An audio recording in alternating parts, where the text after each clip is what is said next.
Leadership is not just one quality, but rather a blend of many qualities. And while no one individual possesses all of the talents that are needed for leadership, each man can develop a combination that can make him a leader. Contrary to the opinion of many, leaders are not born, they are made. And they are made by hard effort, which is the price we must pay for success. By Vince Lombardi. Welcome to the podcast series on Yang Berbahagia, Tan Sri Muhammad Khairul Adib bin Abdul Rahman, the Director General of Public Service. This podcast series has 6 episodes capturing the leadership journey of Yang Berbahagia Tan Sri. It is the reflection of Yang Berbahagia Tan Sri's governance qualities throughout his service as an administrative and diplomatic officer for 34 years. Intan presents the Leadership Encyclopedia by Yang Berbahagia Tan Sri Muhammad Khairul Adib bin Abdul Rahman. You are now watching the final episode entitled Public Service of the Future. Yang Berbahagia Tan Sri, let's take a trip into the future. How do you think public service should operate in year 2050? If you look at what we're facing now, COVID-19 has left us with a lot of learnings. In a short span of time, we have to move, we have to change very fast. One thing in particular is about online services and online delivery. So, talking about civil service in the future, it has not much different from what we have now. We have to react fast. So, if you learn from COVID-19 in the sense that the landscape that we have pre-COVID is different from what we will have after this. For example, now there are talks about having small office because people will be working from home. There'll be talk about there'll be no more mega shopping complexes because people buy now online. So things have changed, and I think for the civil service we also need to change to be more relevant to time. In the distant future, I foresee that we have to change and continuously change so as to remain relevant to our stakeholders. So in the future, looking at what we have now, I think the civil service will become more at the backroom office, doing more processing. There'll be no interface with the public because everything will be more online. As you see now, the current population that we have, more than half are actually all born in the age of IT. So IT will be the medium of the future. So the current setting that we have now, counter services, we have pep talks and whatnot, would not be in place in the near future. If you look at developed countries, even before this, countries like Japan, Korea, UK or US, how they deliver within the 21st century. And at that point of time, we have not reached that stage as well. We are still struggling because why? We had the divide. We still have to serve the remote areas, the rural areas, semi-urban and urban areas. So the challenge that we have then is different. But moving forward, when the country is being connected to 5Gs, I think when all the populations are all networked in an IT environment, this is where the challenge comes in.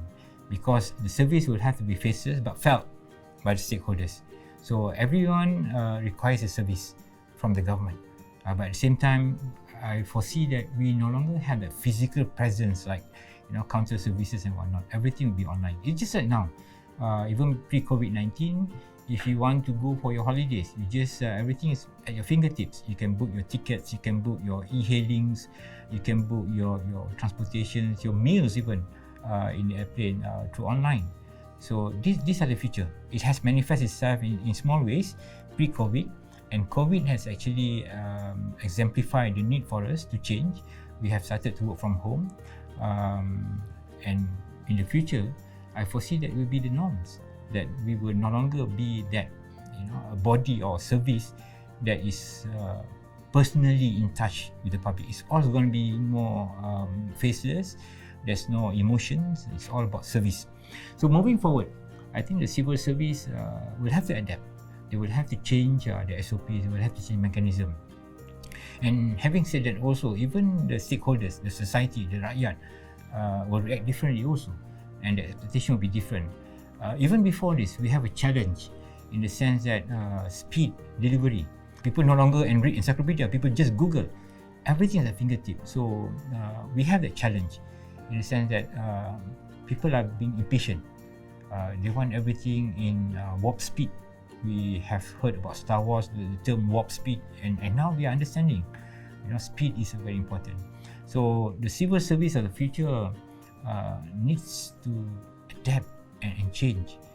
The era of big circulars and all, I think it's going to be very much more decentralized. It's going to be very localized, the service, as in where they are being dispensed, and it depends on the section of society that they are servicing.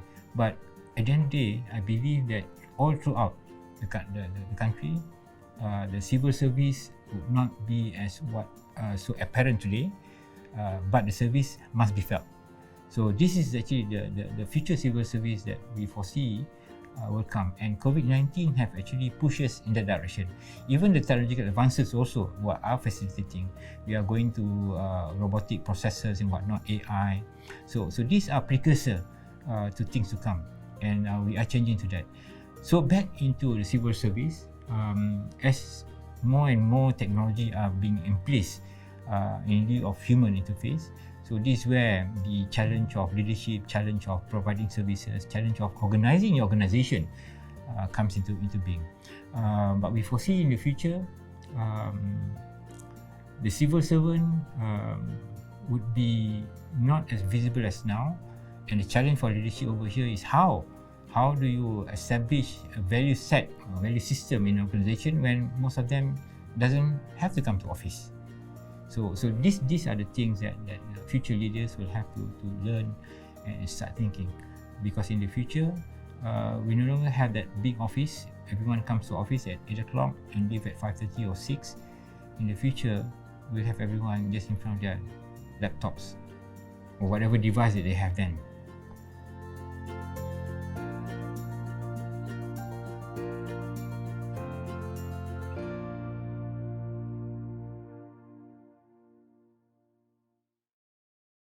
Yang berbahagia Tan Sri, echoing to your statement that we need to adapt and that the public service of the future needs to be felt, what kind of changes or improvement you hope to see in the current Malaysian public service models in order to adapt and meet the needs of future services? When we first get independence, the civil service is prevalent all throughout. For that reason, it's a very huge service. It's a very huge service, and so as to, in order for us to provide some uniformity, we actually establish a lot of circulars, we establish a lot of SOPs, we establish a lot. It's a bureaucracy that we have, so that treatment from one department with the other departments are similar, because we have aggregations of the services at the federal level. Moving forward, I believe that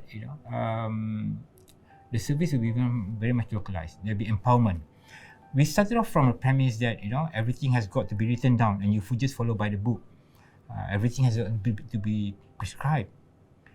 Civil servant will know the moment they sit on the desk, they have the SOPs, the manuals to follow through, and they have to follow through. But moving forward, I believe that we have to trust the civil servant. So right now, in order for us to have that some semblance of normalcy in the service, we institute circulars, we establish norms that every civil servant will have to follow through. But in the future, I believe that there'll be a lot more trust be placed to the civil servant and to the leaders of the organisation to just deliver KPIs. You will no longer be prescribed how to do it, but we prescribe what you need to achieve. So in that case, I think there'll be a lot more decentralization. Currently, what we have is actually very much centralized. We are bound by same circulars, we are bound by the same instructions, SOPs and whatnot. So no matter where you are, whether you're in Perlis or whether you're in Sabah, all civil servants, they have their own Bibles.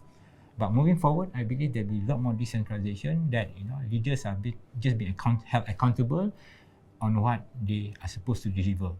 So this is, I think, a very marked difference. So in preparation for this, the civil servant and civil service will have to start unwinding back. Will have to start unbundle all the SOPs, and where we can delegate or where we can entrust and empower, we must do that. There is a lot of attempts before this, but it has not been that successful because of the control by central control.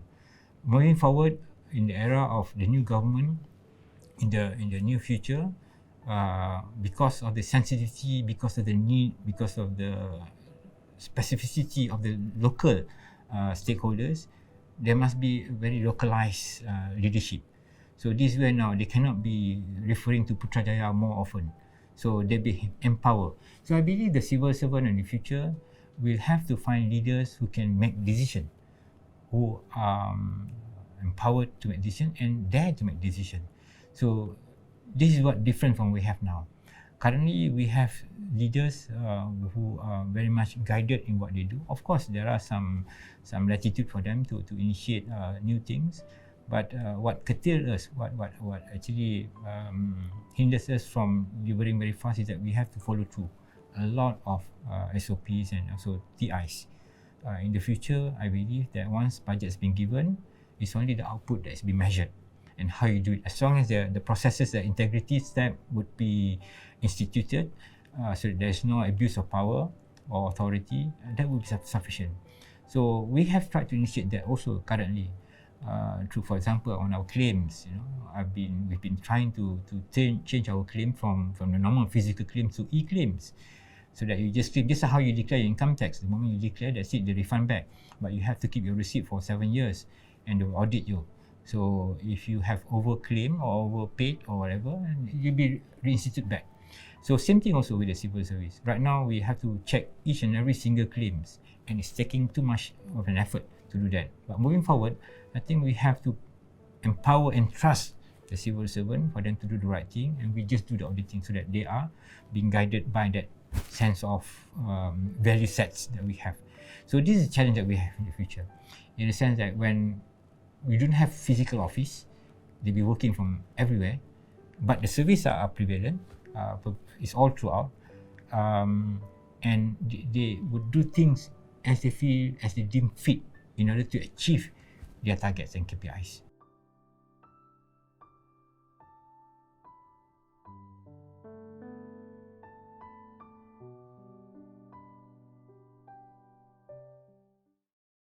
Do you think all of these changes that you have mentioned are possible in year 2050? Maybe not until 2050, maybe in just the next decade or so. But moving forward to the next 3 or 4 decades after that, the challenges will be much more different. We can foresee. I once tried to get a futurist to talk about Malaysia, how is the future going to be? But even the technology advances very fast. There were some articles, I think about 10 years back, even engineers, what they learned when they entered school will be obsolete by the time they leave school. So the technology, the innovations are very fast. The explosions of IT internet, when we first had our desktop was only about in 1995. But today, everything is all on computers, that you can't do work without computers. Even your phone, you can leave your purse, you can leave your wallet at home, but you can never imagine if you were to leave your handphone behind. So life has changed. The technology have driven us to a dimension that we cannot understand. We can never imagine what would be without it. So in the future, talking about 30 years down the line, it depends on the technology. But even with the current technology and the current drive that we have to IT 4.0, Internet of Things, 5Gs, it will change. And we have to embrace the change. Otherwise, we will find ourselves obsolete in our service.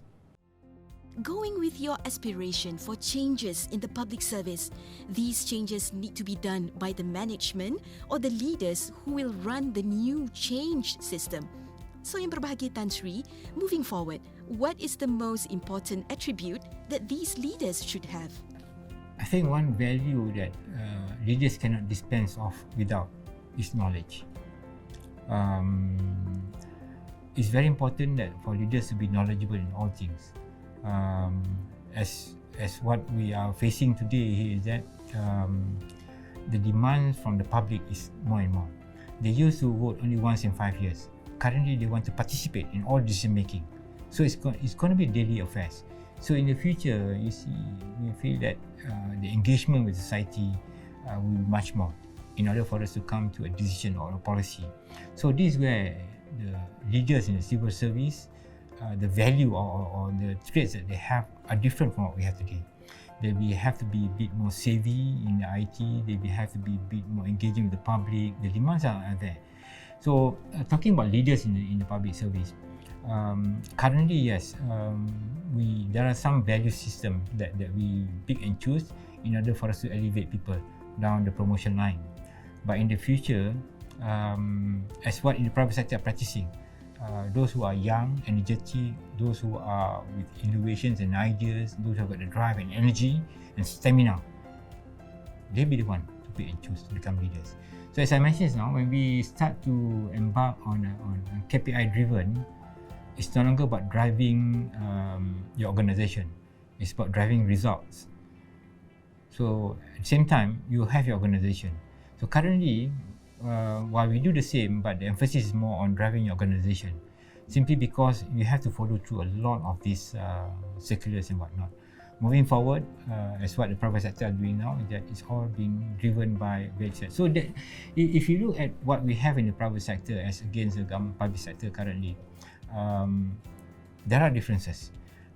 We are very much dogmatic and systematic in our ways of doing things. It's similar from any nooks and cranny of the country. How civil service deliver is the same. But if you look at the private sector, they varies, not within the company, but inter-company. Intra-company they have. So even companies are innovating, even companies are changing to make themselves endeared and relevant to the stakeholders. And this is where the challenge is. We cannot be having a counter that sells product that people doesn't want. So we must be engaging in the sense that the service that we deliver are the service that what the public wants. So this is where the leaders in the civil service will need to look into that dimension, and the challenge is tremendous. But we believe with technology and whatnot, they should be able to do it. But as I mentioned, the technology, the challenges are enormous in the sense that while you have to engage, where you have to actually control your organization when they no longer have that physical presence in 9 to 5, at the same time your stakeholders are also changing their expectation. So it's a huge challenge. But one thing we can do over here is to put everything above board through systems, through SOPs, through client charters and whatnot. These are things that we have, but I think we need to improve on as time goes on. I think what public wants to know is that what they want is actually certainty. If you look in Japan, why Japan previously was so successful is that everything is so predictable. Everything is all ISO. If the train arrives 8:34, it will arrive 8:34. You know, if it takes you 2.5 minutes walking to the station, then you can prepare yourself. So they have gone to that stage. So I think what the public wants in the future is that when they deal with civil service, everything is so predictable. Just like when you find information in Google. When you Google, you just Google keywords and you know, a few microsecond information will come up. If information comes 3 seconds late, you will go to a new website. So the new civil service, the new service that we have to deliver will be along that line. The public are impatient, you have to use technology, but at the same time, you have to improve on the information that you have so that your employees or your civil servant that works under you knows what to do. It is no longer what we have today. It's not to say that today is easy. There are challenges in managing human resource, but in the future, maybe it's not about human resource per se, but it's about the output of each human resource that we monitor.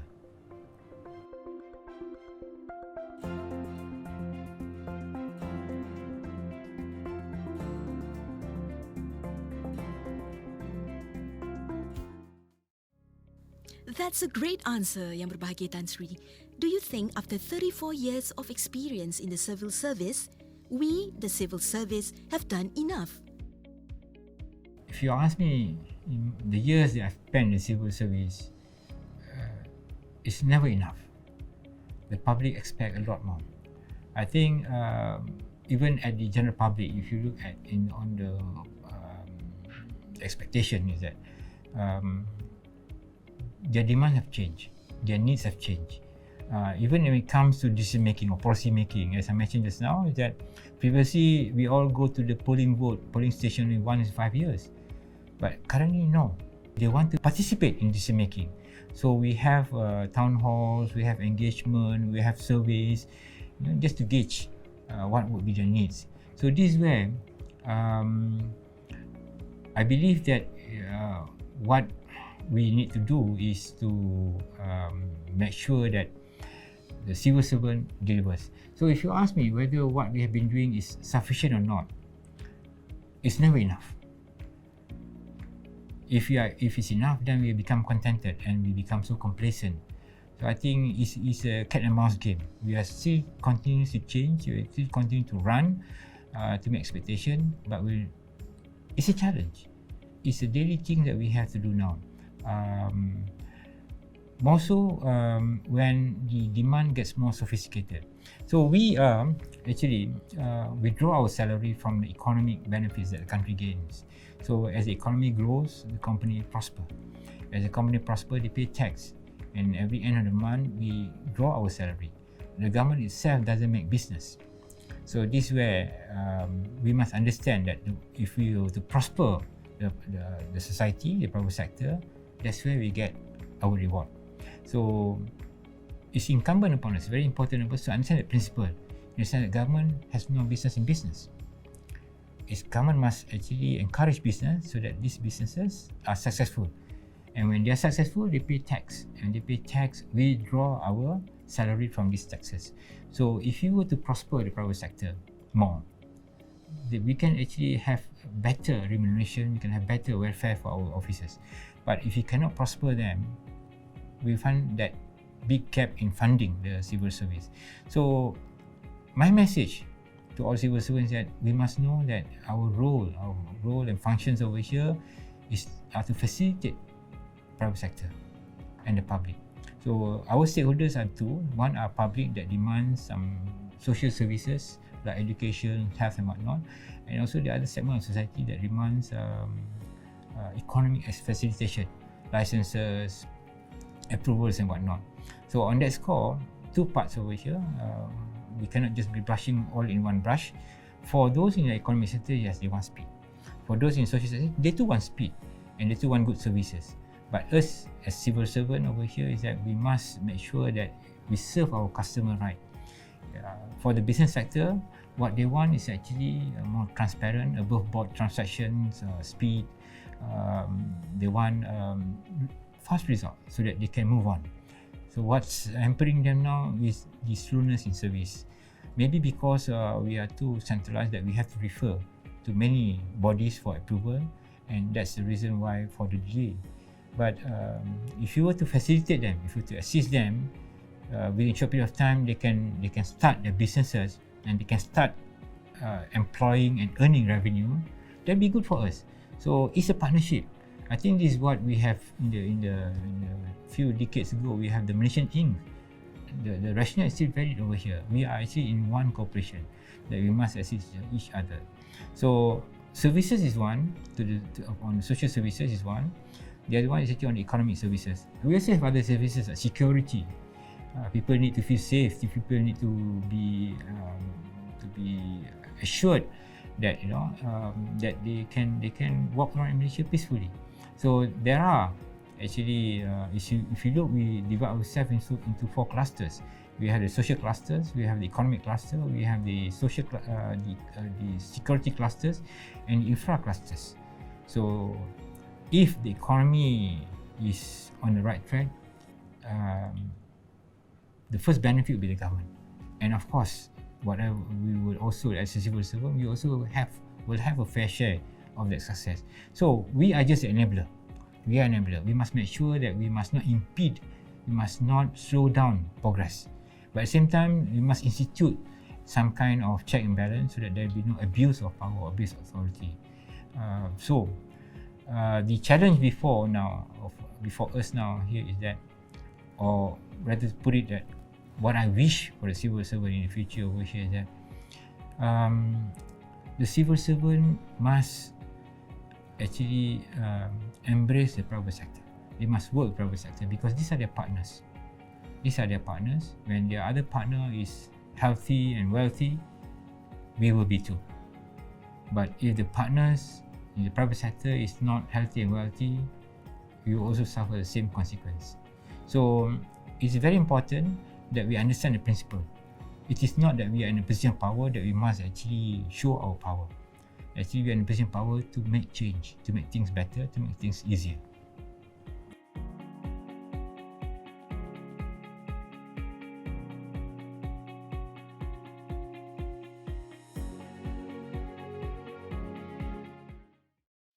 The answers that you have provided so far, Yang Berbahagi Tan Sri, are so profound. There are so many lessons and values that we can learn from here. And one final question, Yang Berbahagi Tan Sri, before we conclude this podcast. Do you believe in work smart or work hard?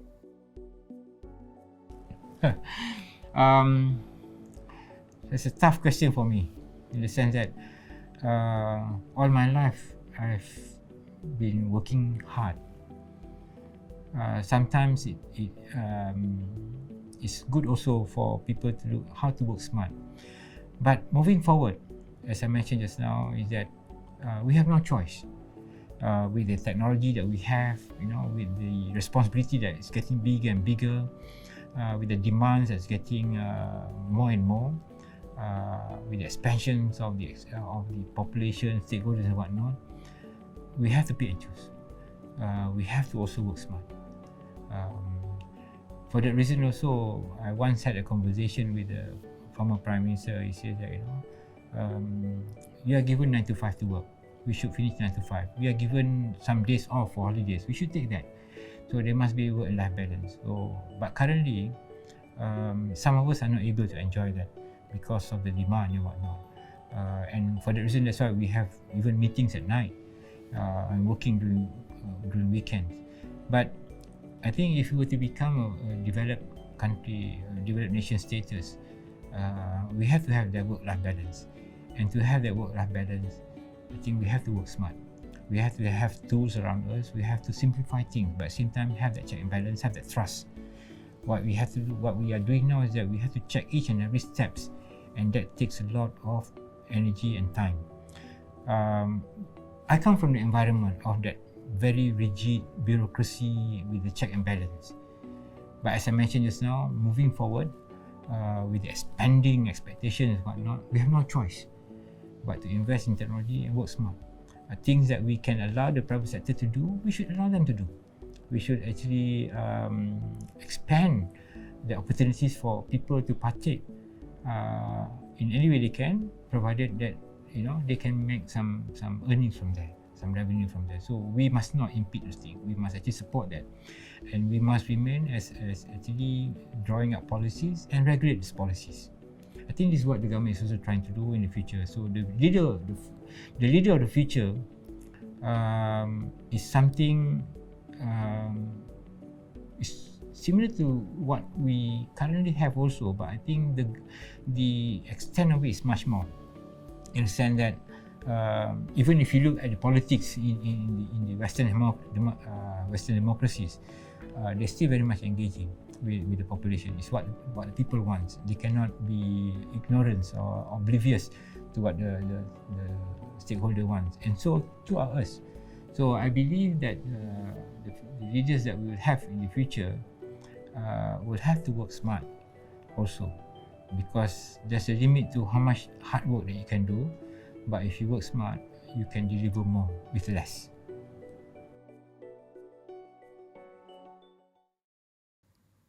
Thank you for tuning into the final episode. The Director General of Public Service, Yang Berbahagia Tan Sri Muhammad Khairul Adib bin Abdul Rahman podcast series.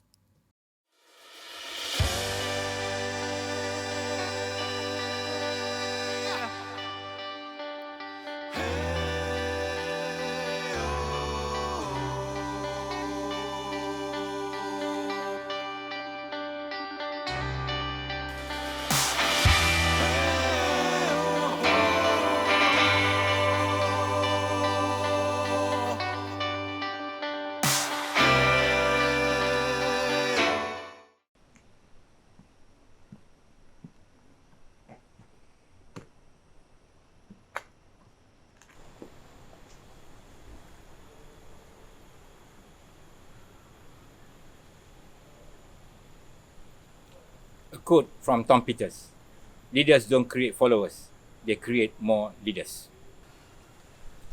And if I may add, leaders should be able to inspire people. They should be able to move people.